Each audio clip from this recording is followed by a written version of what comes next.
Good day, ma'am. I am Neil Sigurit. I am Christian Talidong. And we will describe each other's personality according to Ocean's model. First, I will describe Talidong's personality. And my top 3 personality that I have observed from Talidong is first is agreeable or agreeableness. Talidong is helpful or kind of nature, ganing willing siya makipagtulungan or tumulong sa kapwa niya, lalo na ang kanyang mga klase.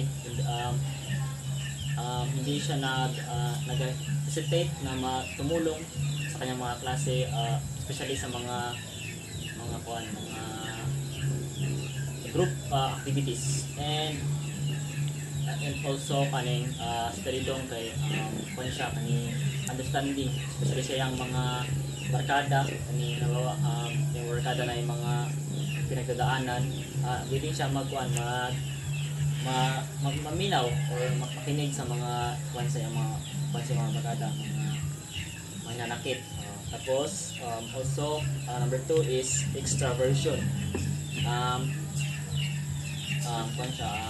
Si Talidong kana siya confidence sa iyang sarili, pag hilig siya mag-socialize sa mga ibang tao, especially kanang sa school. Pareha dati katong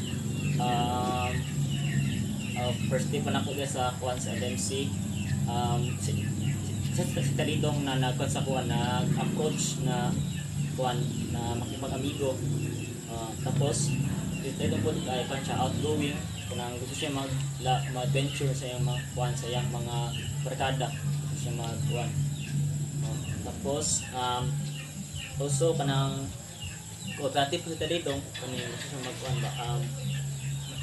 especially sa mga group activities, willing po siya magtabang-tabang.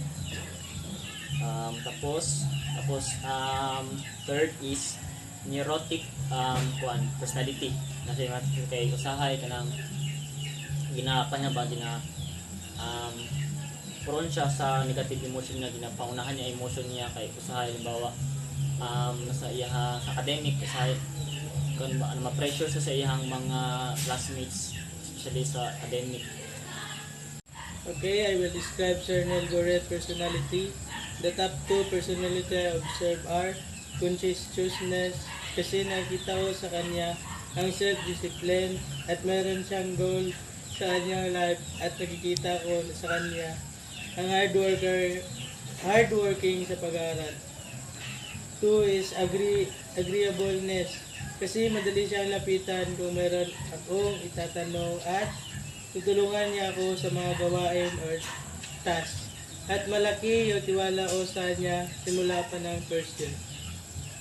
At sa opposite side naman ni Talidong, sa openness and the consciousness is sa openness, minsan takot si Talidong na mag-open ng ideas and feelings sa iba, kasi takot siya na makareceive ng mga negative comments. That's why hindi siya minsan open. And sa consciousness, and diba sabi ko kanina yung sa neurotic, prone siya sa negative emotions niya. Dahil doon, minsan si Talidong hindi niya ma-disciplina ang sarili niya dahil napipressure sa iba.